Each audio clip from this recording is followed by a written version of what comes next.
तो दोस्तों अब शुरू होता है इस सीरीज का पार्ट 2, जहां सिद्धार्थ की मौत से रुखसाना काफी सदमे में होती है। इसके बाद वो तुरंत पुलिस को इसकी सूचना देती है। कुछ ही देर में सुष्मिता अपनी टीम के साथ घटना स्थल यानी सिद्धार्थ के घर पहुंचती है। जांच में सामने आता है कि सिद्धार्थ के सिर में गोली मारी गई थी, लेकिन हैरानी की बात यह थी कि आसपास किसी ने भी गोली चलने की आवाज नहीं सुनी, जिससे साफ होता है कि हत्यारे ने साइलेंसर का इस्तेमाल किया था।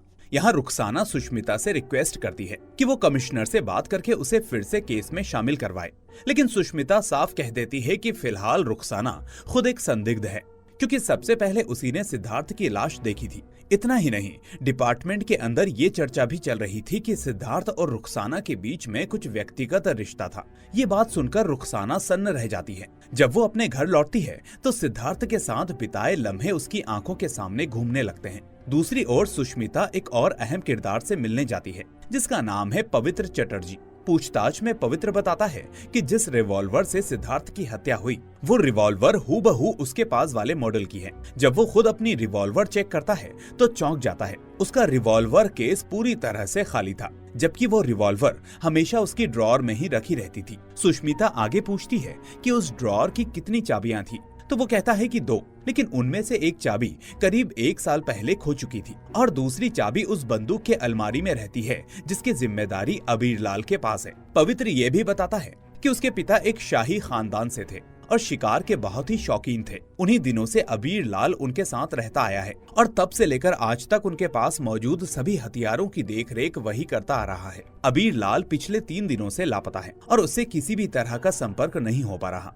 इस बीच सुष्मिता अबीर लाल के कमरे की तलाशी लेना चाहती है। वो पवित्र से पूछती है कि क्या अबीर लाल उन हत्याओं के दौरान उसके साथ विदेश गया था। पवित्र साफ करता है कि उस वक्त अबीर लाल उसके साथ नहीं था। पवित्र आगे बताता है कि बैरकपुर की जूट मिल के पास वाली जगह की पुलिस ने जांच की है, लेकिन उसी मिल के बगल में एक पुराना पेड़ों से घिरा घर है, जिसे वो बचपन में सीक्रेट चैम्बर कहते थे। ये वही जगह है जहां अबीर लाल अक्सर शांति की तलाश में तंत्र साधना करने जाया करता था। पवित्र ये भी बताता है कि अबीर लाल बचपन से उनके साथ रह रहा है और उसके पिता को उस पर बेहद भरोसा था। इसके बाद हम सिद्धार्थ द्वारा खींची गई कुछ तस्वीरें और वीडियो को देखते हैं, जिनमें अबीर लाल, जावेद और शमसुद्दीन शामिल थे। ये सभी वीडियो अबीर लाल तक भी पहुंच चुकी थी। ये देखकर वो बेहद नाराज हो गया था, लेकिन अब वो कहाँ है ये कोई नहीं जानता। सुष्मिता अपनी टीम के साथ बैरकपुर के उसी सीक्रेट चैम्बर पर छापा मारती है। वहाँ से उन्हें एक बैग, कुछ सामान और एक रिवॉल्वर मिलता है। जांच में साफ होता है कि ये वही रिवॉल्वर है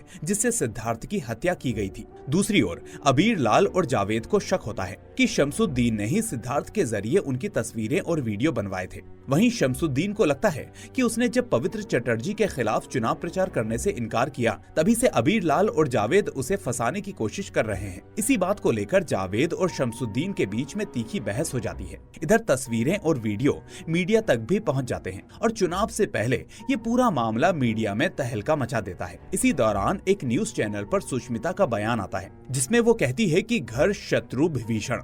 अब सवाल ये उठने लगता है कि क्या सुष्मिता और पवित्र ने ये टिप्पणी अबीर लाल के लिए की थी। ये खबर देखकर अबीर लाल गुस्से से भर जाता है। वो टीवी स्क्रीन पर नजर गड़ाए बैठा होता है और गुस्से में पवित्र की फोटो पर भड़ास निकालने लगता है, मानो अब उसके अंदर बदले की आग भड़क उठी हो। कमिश्नर अब हालात की गंभीरता को समझते हुए पवित्र चटर्जी से अनुरोध करता है कि जब तक अबीर लाल पकड़ा नहीं जाता, तब तक वो अपनी सुरक्षा के लिए किसी 5 स्टार होटल में शिफ्ट हो जाए। पवित्र ये सुनकर थोड़ा उलझन में पड़ जाता है और कहता है कि वो अबीर लाल के इस व्यवहार को समझ नहीं पा रहा। अगर उसका इरादा उसे मारने का ही था तो उसके पास तो घर में ही कई मौके थे, फिर इतने निर्दोष लोगों की जान लेने की क्या जरूरत थी। तब सुष्मिता एक अहम बात सामने रखती है। वो बताती है कि यह सब कुछ एक सोची समझी रणनीति का हिस्सा हो सकता है। अबीर लाल ने शायद जानबूझकर एक सीरियल किलिंग पैटर्न बनाया है, ताकि अगर अंत में वो पवित्र को युधिष्ठिर के रूप में मारता है तो उसे निजी दुश्मनी नहीं बल्कि सीरियल मर्डर केस का हिस्सा माना जाएगा और उस केस को उस एंगल से ही जांचा जाएगा। पवित्र अब भी उलझा हुआ होता है। वो कहता है कि वो अबीर लाल के मकसद को अब भी नहीं समझ पा रहा, लेकिन अब उसकी एक खास मांग होती है। वो चाहता है कि उसकी सुरक्षा की जिम्मेदारी रुखसाना को दी जाए। ये सुनकर सुष्मिता का मुंह बन जाता है। उधर अबीर लाल के खिलाफ मीडिया और अखबारों में खबरें तेज हो जाती हैं। चारों ओर ये मान लिया जाता है कि सत्ता के खेल में आगे बढ़ने के लिए अबीर लाल ने ही इन हत्याओं को अंजाम दिया और अब उसका अगला निशाना पवित्र चटर्जी है।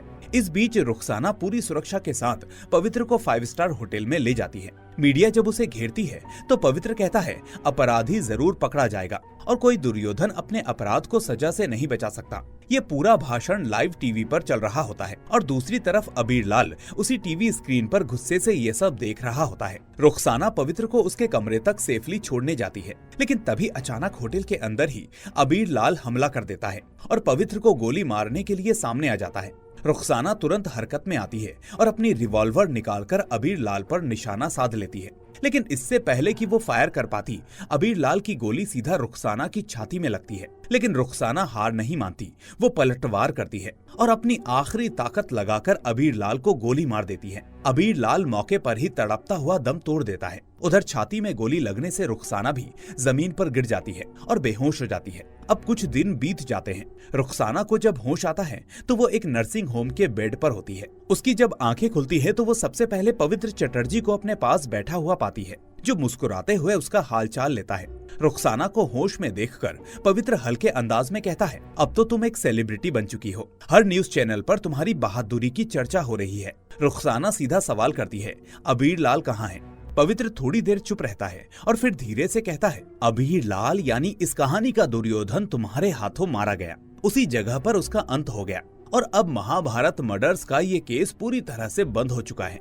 कुछ पल की चुप्पी के बाद रुखसाना एक और सवाल पूछती है, तुम्हें कब पता चला कि अबीर लाल समलैंगिक स्वभाव का था? पवित्र गहरी सांस लेकर अतीत में चला जाता है। वो बताता है कि बात उन दिनों की है जब वो सिर्फ 12 साल का था।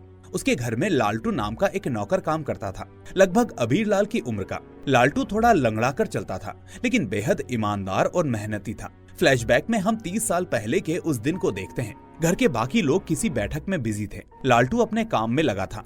तभी अबीर लाल चुपके से उसे एक कमरे में खींच लेता है और उसके साथ जबरदस्ती करने की कोशिश करता है। उसी वक्त पवित्र वहां पहुंच जाता है। उसकी मौजूदगी से चौंककर अबीर लाल लालटू को धक्का दे देता है। लालटू गिर जाता है और उसका सिर फट जाता है। उस दिन पवित्र के पिता सब समझ जाते हैं, पर फिर भी अपनी आंखें मूंद लेते हैं। अपने अंधे प्यार में वो अबीर लाल को बचाते हैं और उल्टा उस दिन पवित्र को डांटते हैं। पवित्र आज जब उस घटना को याद करता है तो समझता है कि दरअसल उसके पिता भी अंदर से डर चुके थे, लेकिन वो अपने बेटे की सच्चाई को स्वीकार करने की हिम्मत नहीं जुटा सके।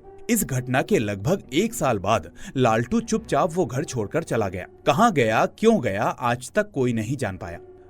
वहीं दूसरी ओर हम देखते हैं कि शमशुद्दीन अपने लोगों के साथ जावेद का पीछा कर रहा होता है। अब जैसे ही शमशुद्दीन जावेद पर रिवॉल्वर तानता है, तभी पीछे से उसका ही एक आदमी अचानक उसे गोली मार देता है और शमशुद्दीन वहीं ढेर हो जाता है। ये देखकर दर्शक चौंक जाते हैं, लेकिन सच्चाई जल्द ही सामने आती है। असल में जावेद पहले से ही शमशुद्दीन के कुछ आदमियों को खरीद चुका था। वो सब अब सिर्फ दिखावे का खेल खेल रहे थे और आखिरकार वही दाव शमशुद्दीन पर भारी पड़ जाता है। उधर दूसरी ओर रुखसाना धीरे धीरे पूरी तरह से स्वस्थ हो जाती है और एक बार फिर वर्दी में लौटती है। जैसे ही वो ड्यूटी पर वापस आती है, डिपार्टमेंट के सभी लोग तालियों और मुस्कान के साथ उसका गर्मजोशी से स्वागत करते हैं। उसकी बहादुरी और समर्पण के लिए हर कोई उसकी तारीफ करता है। जल्द ही उसे एक प्रेस कॉन्फ्रेंस में भी आमंत्रित किया जाता है। उसी दौरान पवित्र चटर्जी भारी बहुमत से चुनाव जीतकर राज्य का नया मुख्यमंत्री बन जाता है और तभी एक चौंकाने वाला मोड़ सामने आता है। जावेद, जो अब तक कानून से बचता फिर रहा था,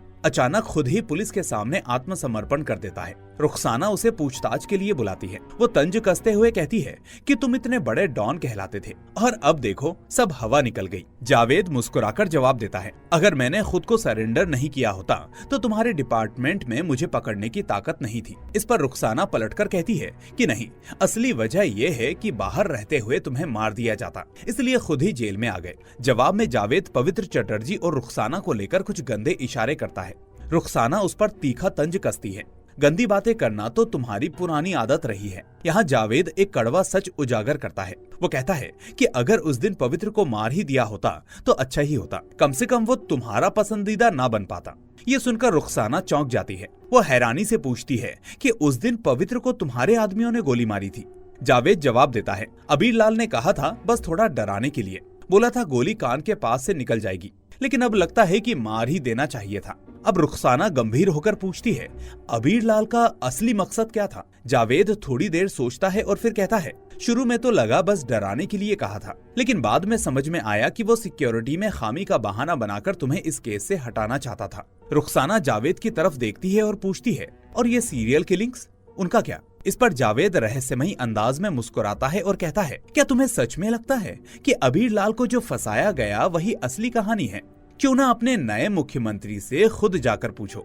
जावेद की बात रुखसाना को सोच में डाल देती है। तभी उसे कुछ पुरानी बातें याद आती हैं। वो फौरन विजय दादा के पास पहुंचती है और कहती है कि उसे अबीर लाल से जब्त की गई सभी चीजें दोबारा देखनी है। विजय दादा थोड़ा शॉक्ड होते हुए पूछते हैं, लेकिन केस तो बंद हो चुका है। रुखसाना जवाब देती है, मुझे लगता है हमसे कुछ बहुत बड़ा छूट गया है। विजय दादा उसे बैरकपुर के उस सीक्रेट चैम्बर से मिली सारी चीजें दिखाते हैं। उनमें एक बैग भी होता है जिसे देखते ही रुखसाना चौंक जाती है। वो उस बैग को पहचानती है। ये वही बैग होता है जिसमें उसने बचपन में अपने पिता का नाम चिन्हित करने के लिए आर लिखा था। विजय दादा बताते हैं, ये अबीर लाल का बैग है। इसी में हत्या के हथियार और पीड़ितों के डीएनए मिले हैं। रुखसाना धीरे से बैग खोलती है और अंदर वही आर का निशान उसे साफ दिखता है। उसे अब किसी शक की गुंजाइश नहीं रहती कि ये बैग उसके पिता का ही है। हमने पहले देखा था कि रुखसाना और जावेद की बहस के दौरान जावेद ने यही बैग सड़क पर फेंका था, लेकिन अब सवाल ये उठता है कि वो बैग जो कभी उसके पास था, आखिर कैसे वो सीक्रेट चैम्बर तक पहुंच गया? इस रहस्य की तह तक जाने के लिए रुखसाना निकल पड़ती है सिद्धार्थ के बचपन के शहर भुवनतला की ओर। वहां वो वर्तमान ओसी से संपर्क करके 25 साल पहले के तत्कालीन ओसी प्रदीप बाबू का पता लगाती है और उनके घर पहुंचती है। रुखसाना उन्हें सौबल दास का एक स्केच दिखाती है। वो पूछती है कि क्या आप इस व्यक्ति को पहचानते हैं? प्रदीप बाबू कुछ देर तस्वीर को ध्यान से देखते हैं और फिर कहते हैं, ये आदमी, ये तो पप्पू का लालटू मामा है। ये सुनकर कहानी में एक नया मोड़ आता है, क्योंकि सिद्धार्थ का बचपन का नाम पप्पू था। प्रदीप बाबू आगे बताते हैं कि सिद्धार्थ के पिता का नाम कंकन सिंह था और माँ का नाम कुसुमदास। कुसुमदास 25 साल पहले बैरकपुर की उसी जूट मिल में काम करती थी जो पवित्र चटर्जी के पिता धर्मदास चटर्जी की मिल थी। उसी मिल में कुसुम के साथ उसका मुंह बोला भाई लालटू भी काम करता था। और तभी एक दिल दहला देने वाला सच सामने आता है कि अचानक एक दिन कुसुमदास की बेरहमी से हत्या कर दी जाती है। फ्लैशबैक में हम देखते हैं कि किसी ने उसे बेरहमी से चाकू घोंपकर मार डाला था। छोटी सी उम्र में पप्पू उसकी माँ को खो देता है और फिर उसकी जिंदगी पूरी तरह से बदल जाती है। उसके पिता कंकन सिंह माँ की मौत के बाद उसके साथ बेहद बुरा व्यवहार करने लगते हैं। वो उसे बात बात पर मारते और डांटते थे। पप्पू का बचपन अकेलेपन, दर्द और डर में बीतने लगता है। उस मुश्किल वक्त में उसका एकमात्र सहारा उसका लालटू मामा था। प्रदीप बाबू बताते हैं कि पप्पू यानी सिद्धार्थ के पिता कंकन सिंह की एक नाटक मंडली भी हुआ करती थी। एक बार बच्चों का एक महाभारत नाटक आयोजित हुआ। इस नाटक में दुर्योधन का किरदार खुद पप्पू निभा रहा था और शकुनी उसका लालटू मामा बनना था और युधिष्ठिर का किरदार निभा रहे थे स्वयं कंकन सिंह। रिहर्सल के दौरान एक बार पप्पू ने अपनी लाइनें गलत बोल दी थी। ये देखकर पांडवों की भूमिका निभाने वाले बाकी बच्चे जोर जोर से हंसने लगे। इस पर गुस्से में तमतमाए कंकन सिंह मंच पर चढ़ गए और वहीं सबके सामने पप्पू को पीटने लगे। उस पल भी लालटू मामा ही आगे बढ़े और पप्पू को बचाया। लेकिन इस नाटक से जुड़ी एक और रहस्यमयी घटना थी। भीम का किरदार निभाने वाला लड़का पवन उसी कार्यक्रम के दौरान मारा गया था और इससे भी ज्यादा चौंकाने वाली बात ये थी कि अगले 1 साल के भीतर बाकी 3 पांडवों की भूमिका निभाने वाले बच्चे भी एक एक करके रहस्यमयी परिस्थितियों में मारे गए। रुखसाना तुरंत सवाल करती है, क्या तब पप्पू पर शक नहीं हुआ था? प्रदीप बाबू बताते हैं, हमें शक तो हुआ था, लेकिन इन हत्याओं को जिस तरह से अंजाम दिया गया वो एक छोटे बच्चे के लिए मुमकिन नहीं था। एक की मौत रसोई गैस सिलेंडर फटने से हुई, दूसरे की साइकिल टायर में जहरीली गैस भर दी गई और तीसरा बच्चा सांप के काटने से मरा। वो रुकते हैं और कहते हैं, क्या एक 10-12 साल का बच्चा ये सब कर सकता है? इस पर रुखसाना कहती है, क्यों नहीं, उसके पास तो लालटू मामा थे। अपनी जांच को आगे बढ़ाते हुए रुखसाना उस कार्यक्रम में लाइटिंग का काम करने वाले शख्स से मिलती है। वो बताता है कि भीम का किरदार निभा रहे पवन की मौत नकली खून पीने से हुई थी। उसी घटना के बाद पवन और भूदेव के परिवार वालों ने कंकन सिंह को दोषी ठहराकर पुलिस में शिकायत कर दी। पुलिस ने कंकन सिंह को जेल भेज दिया। लेकिन रुखसाना को जो सबसे ज्यादा हैरान करता है वो ये कि जब उसके पिता को जेल ले जाया गया तब पप्पू ने एक आंसू तक नहीं बहाया और कुछ ही हफ्तों बाद जेल में ही कंकन सिंह की मौत हो गई। वही लाइटमैन आगे बताता है कि पप्पू कभी उसके पास गणित पढ़ने आया करता था। हमेशा लालटू मामा उसे लाते और ले जाते थे। दूसरे बच्चे पप्पू को बहुत ही परेशान करते थे, लेकिन हर बार लालटू मामा ही उसे बचाते थे। कंकन सिंह के घर में उस समय काम करने वाले एक पुराने कर्मचारी से भी रुखसाना मिलती है। वो बताता है कि वो पहले दिन से ही इस परिवार के साथ था और उसने हमेशा देखा कि पिता और बेटे के बीच संबंध बहुत ही तनावपूर्ण रहे हैं। वो ये भी मानता है कि उन सभी रहस्यमयी घटनाओं के पीछे शायद लालटू मामा का ही हाथ हो सकता है, लेकिन वो ये भी जोड़ता है शक तो था, पर कौन फालतू में पुलिस के चक्कर में पड़े। कंकन सिंह के जेल जाने के बाद लालटू मामा पप्पू को लेकर कहीं दूर चले गए। किसी को नहीं पता कि वो कहाँ गए। रुखसाना अपने साथी जय को कॉल करती है और कहती है, जो स्केच हमें सौबलदास यानी सिद्धार्थ के लालटू मामा का मिला है उसमें 25 से 30 साल जोड़कर बताओ कि वो आज कैसा दिख सकता है। एक डेमो बनाकर भेजो। कुछ ही मिनटों बाद जय उसके मोबाइल पर एक फोटो भेजता है। उसमें एक डिजिटल एज प्रोग्रेस्ड इमेज होती है जिसमें सौबलदास की मौजूदा शक्ल दिखाई देती है। अब हम पहली बार उस व्यक्ति को स्पष्ट रूप से देखते हैं। वही सौबलदास उर्फ लालटू मामा, वही शख्स जो महाभारत के पांडवों की तस्वीरों पर क्रॉस का निशान लगा रहा था और वही जिसकी आवाज में महाभारत का श्लोक रिकॉर्ड हुआ था जो पुलिस डिपार्टमेंट के सोशल मीडिया पेज पर अपलोड हुआ था। रुखसाना आगे विजय दादा को बताती है कि जब कुसुमदास की मौत हुई थी तो विजय दादा उस समय केस की जांच में मौजूद थे। वो कहती है कि उस वक्त जो कपड़े कुसुम ने पहने थे वो लैब के किसी पुराने रिकॉर्ड में जरूर मिल सकते हैं। विजय दादा हंसते हुए कहते हैं, अरे वो तो मुगल काल का केस है। लेकिन रुखसाना फिर भी रिक्वेस्ट करती है कि उन्हें एक बार निकलवा दीजिए। इसके बाद रुखसाना और जय आर्काइव रूम में जाते हैं जहाँ वो धर्मदास चटर्जी और कुसुमदास से जुड़ी पुरानी फाइलें तलाशते हैं। उसी दौरान एक चौंकाने वाली जानकारी सामने आती है। कुसुमदास जूट मिल में नौकरी करने से पहले चटर्जी परिवार के घर पर काम करती थी। यहीं से रुखसाना को एक और डाउट होता है। वो जैसे कहती है, पता लगाओ धर्मदास चटर्जी ने अबीरलाल को किस अनाथ आश्रम से गोद लिया था। जय कुछ ही देर में कंप्यूटर पर सर्च करके बताता है, देश बंधु अनाथ आश्रम, यहीं से गोद लिया गया था। अब रुखसाना उस आश्रम से संपर्क करती है और फिर विजय दादा और जय को बुलाकर सब कुछ डिटेल में समझाती है। धर्मदास चटर्जी ने ही अबीरलाल का जन्म प्रमाण पत्र आश्रम को दिया था और कुछ सालों बाद उसी बच्चे को उन्होंने उसी अनाथ आश्रम से गोद भी ले लिया। फिर कुछ साल बीत जाते हैं और उसी दौरान कुसुमदास की रहस्यमयी हत्या हो जाती है। इस सच्चाई को जोड़ते हुए विजय दादा रुखसाना की ओर देखकर कहते हैं, जो मैं सोच रहा हूँ क्या तुम भी वही सोच रही हो? रुखसाना शांत स्वर में जवाब देती है, सैंपल तो है ही, क्यों ना डीएनए टेस्ट करा लिया जाए। उसकी इस बात का असली मतलब क्या है ये हमें थोड़ी देर बाद और गहराई से समझ में आने वाला है। मुख्यमंत्री बनने के बाद पवित्र चटर्जी पहली बार पहाड़ों के दौरे पर जाते हैं ताकि वहाँ की राजनीति को करीब से समझ सकें। हम देखते हैं कि जिस बंगले में वो ठहरे हैं वहाँ लालटू मामा अब एक कर्मचारी के रूप में काम कर रहे हैं। इधर रुखसाना लगातार लालटू मामा की तस्वीर देख रही होती है। तभी कुछ याद आते ही वो पवित्र के दौरे के पहले दिन का वीडियो खोलती है जिसमें बंगले के सभी कर्मचारी मुख्यमंत्री का स्वागत कर रहे थे। उनमें से एक चेहरे को देखकर रुखसाना चौंक जाती है। उसकी शक्ल बिल्कुल लालटू मामा से मिल रही थी। रुखसाना तुरंत जैसे कहती है, इस आदमी के पिछले 3 महीने का पूरा ब्यौरा निकालो, ये कहाँ था, क्या कर रहा था, सब कुछ चाहिए। इसके बाद वो ट्रेवल एजेंट को फोन करके तुरंत बागडोगरा की टिकट बुक करने को कहती है। विजय हैरान होकर पूछता है, क्या हुआ? रुखसाना कहती है, अगर मैं कहूँ कि अबीरलाल दुर्योधन नहीं था तो इसका मतलब महाभारत मर्डर्स अभी खत्म नहीं हुआ है। बागडोगरा पहुंचकर रुखसाना पवित्र चटर्जी से मिलती है और कैजुअली कहती है, वो घूमने आई थी तो सोचा मिलती चलूं। तभी लालटू मामा चाय लेकर कमरे में आता है। रुखसाना उसे गौर से देखती है और पुष्टि के लिए वो उसके पीछे जाकर वही महाभारत श्लोक बोलती है जो उसी की आवाज में ऑडियो में रिकॉर्ड था। श्लोक सुनते ही वो आदमी बिना कुछ कहे चुपचाप वहाँ से चला जाता है और रुखसाना को यकीन हो जाता है कि यही लालटू मामा है। वहाँ आकर रुखसाना पवित्र चटर्जी से कहती है कि उसे महाप्रस्थान के पथ विषय पर मार्गदर्शन चाहिए। वो चाहती है कि इस बारे में एक बार पवित्र बाबू से बात हो जाए। पवित्र मुस्कुराते हुए कहता है, ये तो बहुत अच्छा होगा, लेकिन आज मेरा पूरा दिन मीटिंग्स से भरा हुआ है। हाँ, कल सुबह नाश्ते पर मिलते हैं, तब सब विस्तार से बात करेंगे। उसी रात किसी की दस्तक रुखसाना के कमरे के दरवाजे पर होती है। वो दरवाजा खोलती है और उसके चेहरे पर एक हल्की सी मुस्कान आ जाती है। अगले दिन सुबह नाश्ते की टेबल पर रुखसाना और पवित्र आमने सामने बैठते हैं। पवित्र कहता है, तो बताओ मैं तुम्हारी क्या मदद कर सकता हूँ? रुखसाना सीधा जवाब देती है, इस बार सिर्फ आप ही मेरी मदद कर सकते हैं, और बात है महाभारत मर्डर्स की। पवित्र थोड़ा हैरान होकर पूछता है, पर वो केस तो कब का बंद हो चुका है। रुखसाना कहती है, अबीरलाल की मौत के बाद जब कमिश्नर साहब ने मुझे सारी जानकारी दी तो एक बात और सामने आई। वहाँ बैरकपुर के पुराने घर से जो बैग मिला था वो मेरा था, मेरे पिता का बैग। बचपन से मैंने उसे बहुत संभाल कर रखा था। एक दिन झगड़े के दौरान जावेद ने उसे सड़क पर फेंक दिया और फिर मैंने वो बैग सिद्धार्थ के पास रखवा दिया था। अब सवाल यह है कि मेरा वो बैग सिद्धार्थ के घर से सीधा बैरकपुर की जूट मिल कैसे पहुंच गया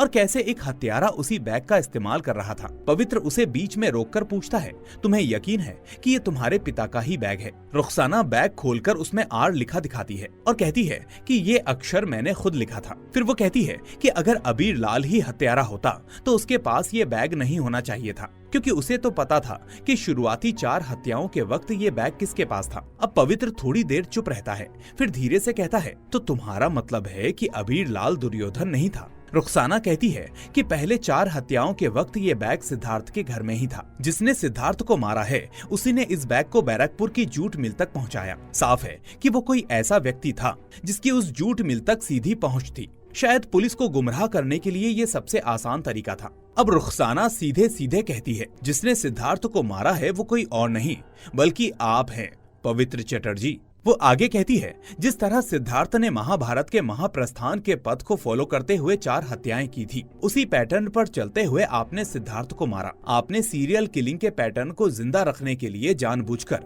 दीवार पर अपने अभियान के पोस्टर और भीम की कॉमिक स्ट्रिप भी लगाई ताकि केस का शक किसी और दिशा में जाए। यहाँ पवित्र चुपचाप उसकी बातों को सुनता रहता है। रुखसाना आगे कहती है, कहते हैं परफेक्ट क्राइम जैसा कुछ नहीं होता, कुछ न कुछ गड़बड़ रह ही जाती है। आपके केस में वो गड़बड़ थी ये बैग। आपने सिद्धार्थ को मारने के बाद उसका फोन और लैपटॉप चेक किया, फिर तय किया कि फोन छोड़कर सिर्फ लैपटॉप ले जाना है। उसके लिए आपको एक बैग की जरूरत थी और संयोग से आपने वही बैग उठा लिया जिसमें मेरी बचपन की पहचान छिपी थी। आप जान भी नहीं पाए कि उस बैग के अंदर आर क्यों लिखा था और क्या इतिहास जुड़ा था उससे। आपकी एक और गलती थी टाइमिंग। विजय दादा का मानना था कि सिद्धार्थ की हत्या शाम 7 बजे हुई थी, लेकिन आपने उसके लैपटॉप से वो अबीर लाल, जावेद और शमसुद्दीन की वीडियो और तस्वीरें रात 10 बजे मुझे भेजी, यानी तब तक वो मारा जा चुका था। और उसके बाद जब मैं वहाँ पहुंची तो देखा कि उसकी दीवार पर आपके कैंपेन के पोस्टर और भीम की कॉमिक स्ट्रिप लगी थी। रुखसाना आखिरी निशाना लगाती है, आपने जावेद की तस्वीर जानबूझकर मेरे पास भेजी क्योंकि आप जानते थे कि वो मेरा एक्स हस्बैंड है। आप जानते थे कि मैं भावनाओं में बहकर ये सोचूंगी कि कहीं हत्यारा जावेद तो नहीं, और बस वहीं से सारा ध्यान भटक जाता। इतना सब कहने के बाद रुखसाना सीधी नजर से पूछती है, क्या मैं सब कुछ ठीक कह रही हूँ सर? पवित्र मुस्कुराकर जवाब देता है, काफी अच्छा कह रही हो, बस आखिर में थोड़ा लटका दिया है। रुखसाना तुरंत कहती है, सही बात जानने के लिए ही तो आपके पास आई हूँ। पवित्र सवाल करता है, अगर अबीर लाल ने वो हत्याएं नहीं की थी तो अचानक वो मुझे मारने क्यों आया? रुखसाना कहती है, क्योंकि आपने उसे सीरियल किलर बनाकर फंसाया था और वो आपसे बदला लेना चाहता था। पवित्र फिर से सवाल उठाता है, माना, लेकिन अबीर लाल वाकई बेगुनाह होता तो सीधे पुलिस के पास जाता, ये सब करने की क्या जरूरत थी? रुखसाना बिना झिझक के जवाब देती है, क्या मैंने कहीं कहा कि अबीर लाल मासूम था? कुसुमदास याद है ना? इसी बातचीत के बीच में लालटू मामा आकर उन्हें नाश्ता परोसते हैं। उनके जाने के बाद रुखसाना धीरे से एक डीएनए सैंपल की रिपोर्ट पवित्र के सामने रखती है। वो बताती है कि कुसुमदास की हत्या के वक्त जो कपड़े उन्होंने पहने थे उनमें अबीर लाल का डीएनए मिला है। फ्लैशबैक में हम देखते हैं कि कुसुमदास को चाकू से अबीर लाल ने ही मारा था। डीएनए रिपोर्ट को देखते हुए पवित्र शांत लहजे में कहता है, बहुत अच्छा चल रहा है, लेकिन सोचो अगर हम कोर्ट में बस यही दिखाएं कि कपड़ों पर अबीर लाल का डीएनए मिला है तो इसका मतलब होगा कि वही हत्यारा है और फिर केस वहीं खत्म हो जाएगा। मामला थोड़ा हल्का नहीं हो जाएगा?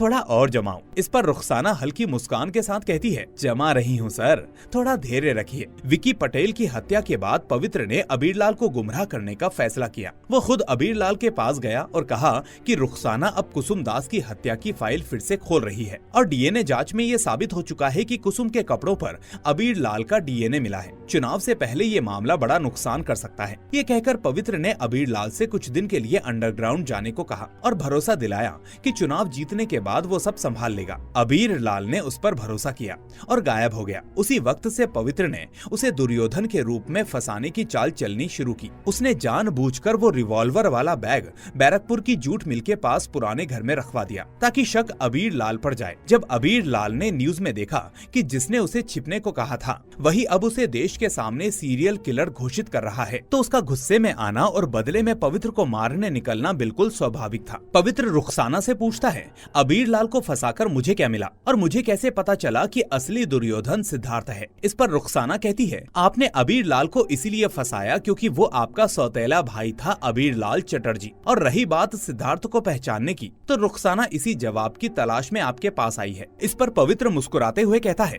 इतनी बेचैनी क्यों? महाभारत में किरदार भी हैं और अध्याय भी। तो चलो शुरू करते हैं धर्मदास चटर्जी से। उसकी भूमिका भी दोहरी है, वो पांडु भी है और सूर्यदेव भी। कुसुमदास उस समय धर्मदास चटर्जी के घर में नौकरानी थी। उस वक्त धर्मदास की शादी नहीं हुई थी, लेकिन उनका स्वभाव बेहद खराब और नियंत्रण से बाहर था। उन्होंने कुसुमदास का शारीरिक शोषण किया, जिससे अबीर लाल चटर्जी का जन्म हुआ। महाभारत की तरह ये संबंध सूर्य, कुंती और कर्ण की तरह थे। इसके बाद धर्मदास ने कुसुम को चुप कराने के लिए उसे डरा धमकाकर चुप करवा दिया और अबीर लाल को एक अनाथालय में छोड़ दिया। लेकिन धर्मदास की आदतें नहीं बदली। उन्हें किसी भी जाति या वर्ग की महिलाओं से फर्क नहीं पड़ता था, बस उन्हें औरत चाहिए थी। इसी बर्बर जीवन शैली की वजह से वो गंभीर बीमारी के शिकार हो गए। जब कोई इलाज काम नहीं आया तो घर के पुराने कुल पुरोहित ने जड़ी बूटियों से उनका इलाज किया और चमत्कारिक रूप से वो ठीक हो गए। इसके बाद उन्होंने जीवन में सुधार लाने का फैसला किया और शादी कर ली, लेकिन बीमारी के चलते वो अपनी मर्दानगी खो चुके थे। ये सुनकर रुखसाना चौंकते हुए पूछती है,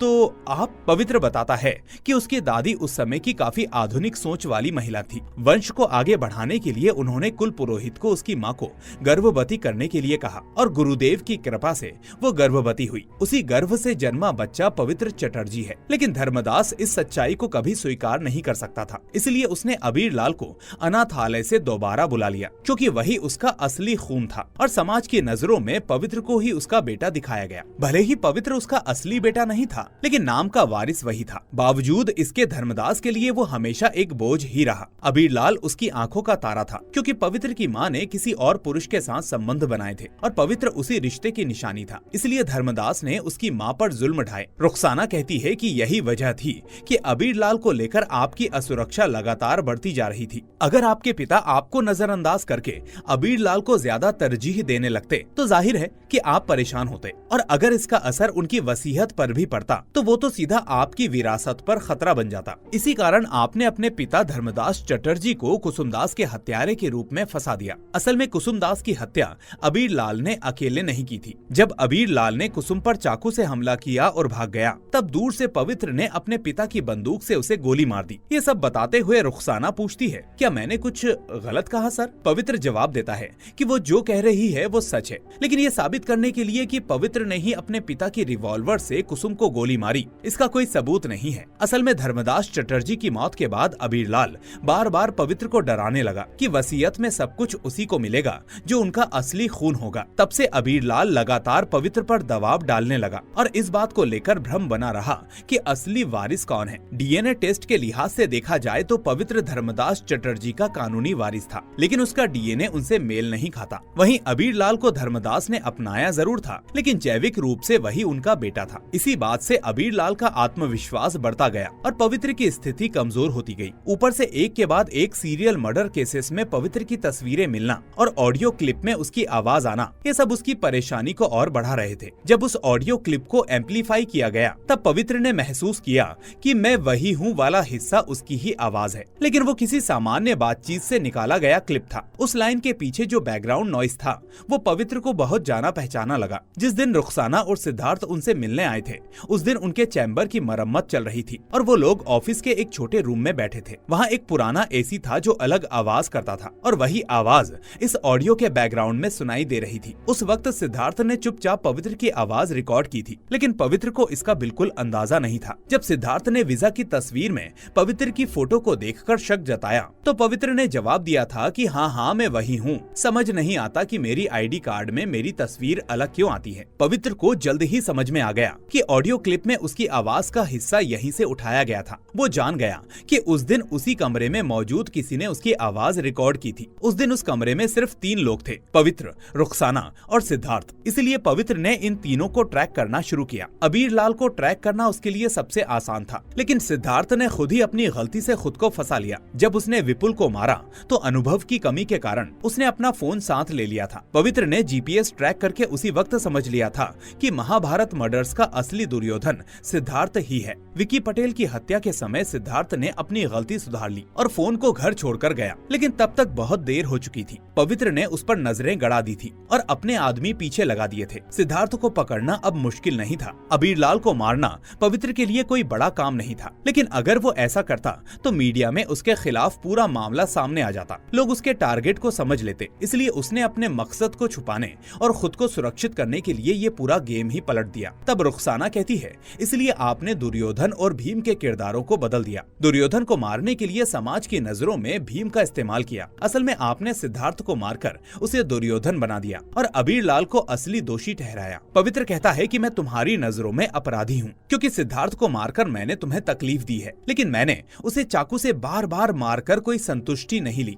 ये सिर्फ महाभारत की स्क्रिप्ट को पूरा करने का एक तरीका था और मुझे इसका कोई अफसोस नहीं है, क्योंकि अगर मैंने सिद्धार्थ को नहीं मारा होता तो वो कुछ ही दिनों में मुझे वैसे ही मारता जैसा मैंने उसे मारा। क्योंकि उसकी नजरों में मैं ही युधिष्ठिर था। पांडवों से उसे इतनी नफरत क्यों थी, इसका सही कारण कोई नहीं जानता। शायद बचपन की कोई गहरी चोट हो, कोई ऐसा अनुभव जो किसी को राक्षस बना दे। इसके बाद हम देखते हैं कि पिछली रात रुखसाना के घर जो आया था वो कोई और नहीं बल्कि लालटू मामा था। लालटू मामा रुखसाना से कहते हैं कि वो बचपन से ही चटर्जी परिवार के घर में रहा है। उसके माता पिता उसी घर में काम करते थे। एक दिन अचानक उसके पिता की हत्या कर दी गई। उसने लोगों से सुना कि धर्मदास चटर्जी ने ही उसकी हत्या करवाई थी। इसके बाद उसकी माँ को भी कहीं बेच दिया गया। लालटू मामा बताते हैं कि उसका एक पैर बचपन से ही खराब था। वो हमेशा लंगड़ाकर चलता था। उसका बचपन कितना तकलीफों से भरा था ये कहने की जरूरत नहीं है। और ऊपर से अबीर लाल का अत्याचार अलग से शुरू हो गया। पूरे घर में सिर्फ कुसुमदास ही थी जो लालटू मामा की सगी नहीं होकर भी अपनों जैसी थी। लेकिन कुछ सालों बाद धर्मदास चटर्जी ने कुसुमदास को भी काम से निकाल दिया। फिर कुसुमदास की शादी कंकन सिंह से हुई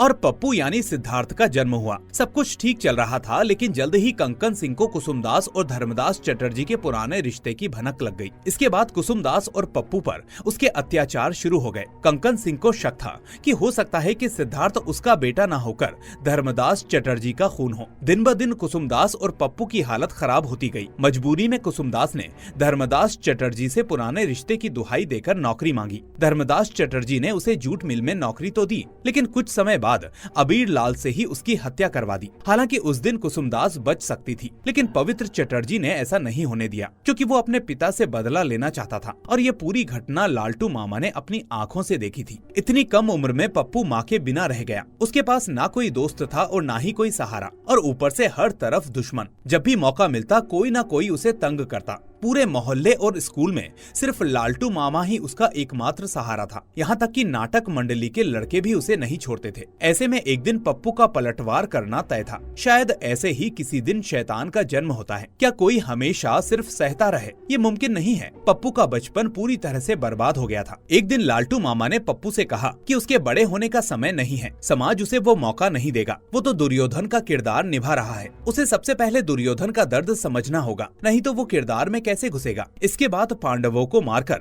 बदला लेने का सिलसिला शुरू हुआ और उनकी योजना के अनुसार उन हत्याओं के आरोप में कंकन सिंह जेल चला गया। कंकन सिंह वहीं जेल में मर गया। कुछ सालों बाद पप्पू की इच्छा हुई कि वो दुर्योधन की तरफ से एक किताब लिखे। पप्पू की इच्छा को पूरा करने के लिए एक प्रकाशन कंपनी बनाकर सौबल दास के नाम से लालटू मामा ने पप्पू द्वारा लिखी गई किताब हलधर दत्त छंद नाम से प्रकाशित करवाई। फिर सीन प्रेजेंट में लौटता है। पवित्र बताता है कि उसे सिद्धार्थ के लैपटॉप में उस ऑडियो क्लिप का पूरा हिस्सा मिला था। इसके अलावा सिद्धार्थ के घर में गांधार प्रकाशन का रॉयल्टी चेक देखकर पवित्र समझ गया था कि सिद्धार्थ ही हलधर दत्त है। पवित्र कहता है, लेकिन सिद्धार्थ ने इतनी हत्याएं क्यों की? इसका मुझे अंदाजा है। हो सकता है देविका के साथ सिद्धार्थ का प्रेम संबंध रहा हो, तो देविका ही मॉडर्न द्रौपदी है। कई लोगों के साथ शारीरिक संबंध बनाने के कारण देविका को मारना पड़ा। प्रकाश देविका का हत्यारा था, इसलिए उसे मारना पड़ा। विपुल देविका का पूर्व प्रेमी था, तो वो भी इस लिस्ट में आता है। विक्की देविका से जबरदस्ती नीली फिल्मों में काम करवाता था तो उसे भी मारना ही था। तो इस मॉडर्न द्रौपदी के लिए ही आज का ये मॉडर्न कुरुक्षेत्र बना। हम फिर से पिछली रात लालटू मामा और रुखसाना की बातचीत सुनते हैं। लालटू मामा रुखसाना को पहले ही बता चुके थे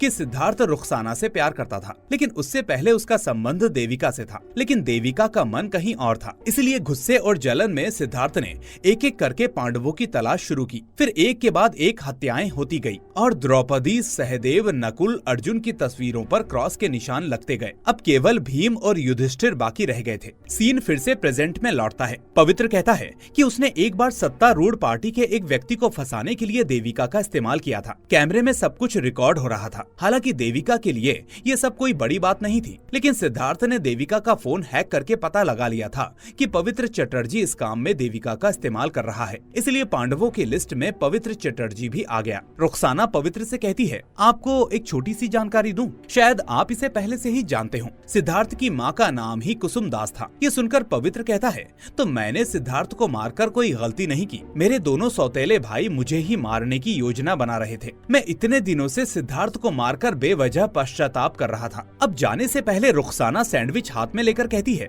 महाभारत के महाप्रस्थान के पथ का पालन करने पर एक बार तो युधिष्ठिर को भी नरक दर्शन करना पड़ा था। ये कहकर सैंडविच का एक निवाला लेकर रुखसाना वहाँ से चली जाती है। रुखसाना की ये बात सुनकर पवित्र हैरान होकर देखता रहता है। इसके बाद हम देखते हैं कि लालटू मामा ने ही आज सुबह पवित्र और रुखसाना के लिए सैंडविच बनाए थे। लालटू मामा ने पिछली रात रुखसाना के साथ प्लानिंग करके रुखसाना के सैंडविच के अंदर एक छोटा सा माइक रख दिया था, जिसमें इतनी देर से पवित्र चटर्जी का बयान रिकॉर्ड हो रहा था। इसी कारण से बाहर निकलते समय रुखसाना सैंडविच का एक निवाला लेकर निकली। बाहर जाकर उसने अपने मुंह से वो माइक निकाल लिया। कुछ देर बाद लालटू मामा पवित्र के पास आते हैं और अपनी असली पहचान बताते हैं कि वो ही पवित्र के घर का लालटू है। लालटू मामा को देखकर पवित्र हैरान रह जाता है। इधर तब तक रुखसाना ने पवित्र चटर्जी और उसकी बातचीत की रिकॉर्डिंग डिपार्टमेंट की वेबसाइट और सोशल मीडिया पर अपलोड कर दी थी, जहां स्मार्ट पवित्र चटर्जी ने बातों बातों में अपने सभी गलत कामों को स्वीकार कर लिया था। पवित्र के पास भी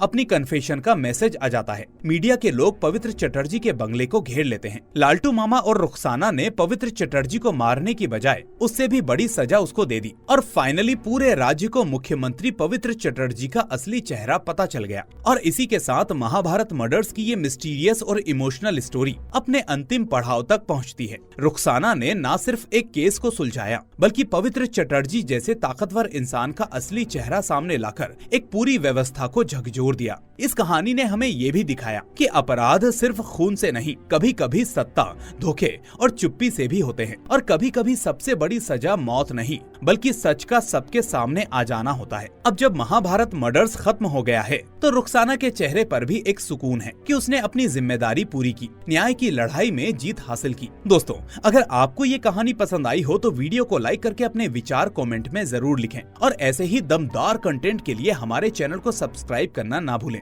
हम फिर मिलेंगे एक और ऐसी ही शानदार कहानी के साथ। Till then, take care and thanks for watching.